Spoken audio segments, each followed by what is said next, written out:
हाय दोस्तों, मैं हूं आपका दोस्त धीरज गुप्ता और आपका मेरे प्यारे से यूट्यूब चैनल में स्वागत है। और दोस्तों, आज का टॉपिक है ब्लड प्रेशर। ब्लड प्रेशर, उसके सिम्टम्स, उसके कॉजेज, उसका सिंपल ट्रीटमेंट आप कैसे कर सकते हैं होम पे बिना डॉक्टर की सलाह लिए। तो वो मैं आज आपको बताऊंगा। इसके बारे में थोड़ी नॉलेज आपको होनी चाहिए क्योंकि ये ऐसी प्रॉब्लम है जो किसी को भी हो सकती है।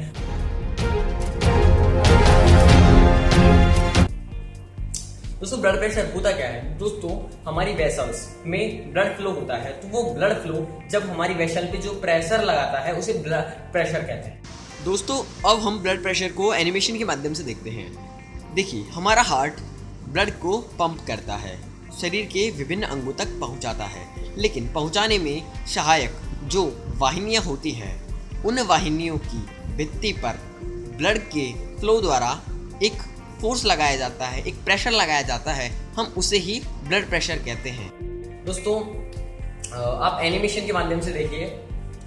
दोस्तों, ब्लड प्रेशर दो प्रकार का होता है, systolic blood pressure and diastolic blood pressure. तो दोस्तों, एक नॉर्मल वैल्यू होती है, जैसे सिस्टोलिक ब्लड प्रेशर है उसकी नॉर्मल वैल्यू होती है 120 mmHg या फिर इससे कम, ठीक है।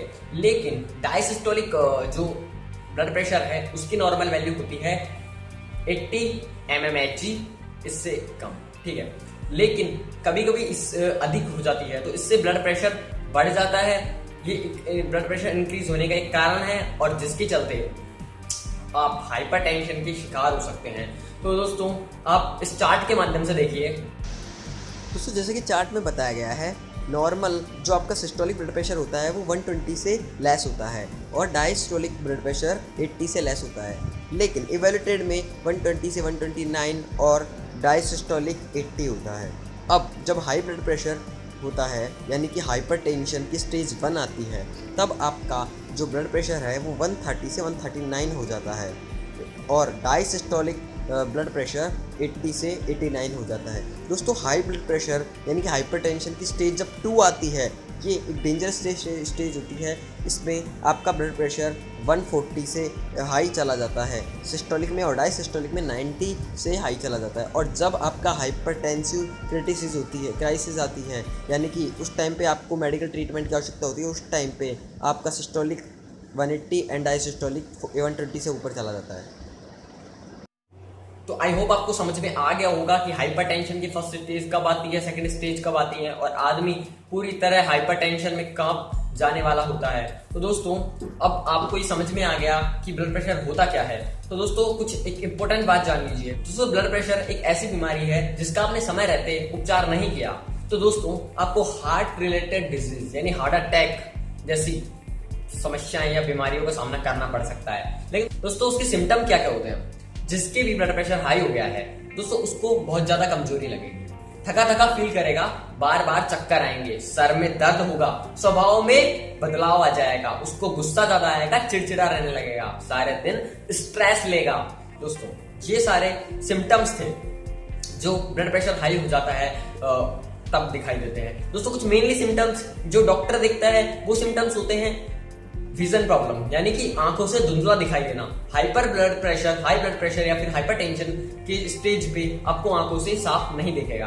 आपको ब्रीथिंग प्रॉब्लम होने लगेगी, यानी सांस लेने में थोड़ी बहुत समस्याएं, कठिनाइयां आने लगेंगी। आपको बार बार चक्कर आएंगे और सबसे मोस्ट आपकी हार्ट बीट इर्रेगुलर हो जाएगी, इर्रेगुलर हार्ट बीट आपकी हो जाएगी। तो दोस्तों, अब आपने जाने इसके सिम्टम्स, अब मैं बताता हूँ इसके कॉज क्या होते हैं, ये क्यों हो जाता है। दोस्तों, आज की डेली लाइफ में हम बहुत ज्यादा फैटी फूड का यूज करते हैं जिसके चलते हमें हाइपरटेंशन या हाई ब्लड प्रेशर जैसी बीमारियों का सामना करना पड़ जाता है। दोस्तों, अगर आपकी डायबिटीज और आपका कोलेस्ट्रॉल लेवल बढ़ा हुआ है तो आपको ये रोग हो सकता है, हाई ब्लड प्रेशर हो सकता है। अगर आप बहुत ज्यादा सॉल्ट का यूज करते हैं, नमक का यानी सोडियम का, तो भी आपको हाइपरटेंशन या हाई ब्लड प्रेशर हो सकता है। आप पैक्ड फूड खाते हैं तो उससे भी आपको हो सकता है। अगर आप अल्कोहल का, कॉफी का यानी कैफीन, या फिर आप स्मोकिंग करते हैं तो दोस्तों सतर्क हो जाइए, आपको हो सकता है। जनरेटेड ऑयल, उच्च वसीय अम्ल, इनका यूज करते हैं तो आपको जाहिर है कि आप हाई ब्लड प्रेशर के शिकार हो जाएंगे। ओवरवेट एक बहुत बड़ी समस्या है आज के युग में। आज के युग में बहुत सारे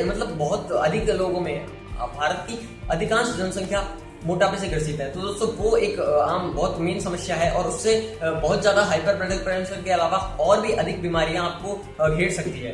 तो ये कॉज हो गए। अब मैं बताता हूँ आपको जनरल ट्रीटमेंट क्या कर सकते हैं।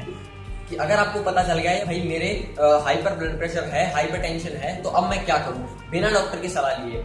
वैसे अगर थोड़ा और अगर आपको फील हो, बहुत ज्यादा चक्कर आए, बहुत ज्यादा ऐसे सिम्टम्स दिखाई दे, तब तो आपको डॉक्टर की सलाह लेनी ही चाहिए।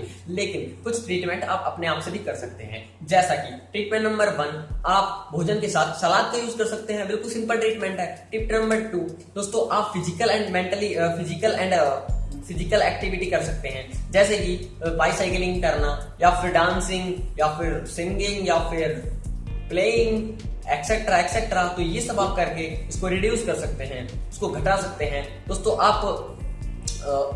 आप योगा यानी कि कपालभाति जैसे ऐसे मेडिटेशंस का यूज कर सकते हैं।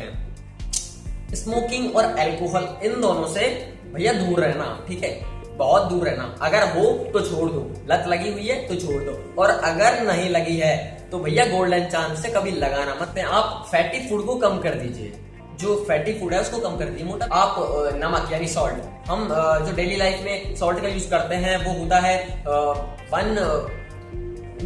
2000 से 5000 मिलीग्राम के आसपास का। लेकिन आपको उसको कम कर देना है, आपको उसको अराउंड 1500 यानी 1500 के समथिंग कर देना है नमक का यूज, ठीक है, उसको कम कर देना। डब्बे बंद, पैकिंग बंद सामान का यूज ना करें, नया खाएं, मतलब वो भोजन पैक्ड फूड का यूज ना करें, इससे भी आपको हाई ब्लड प्रेशर हो सकता है। पानी पीते रहें दोस्तों, पानी बहुत इंपॉर्टेंट है, पानी सर्वश्रेष्ठ, पानी is very important for us. तो पानी का यूज करते रहें और एक रूल का अपनाएं, decrease stress factor and increase entertaining factor.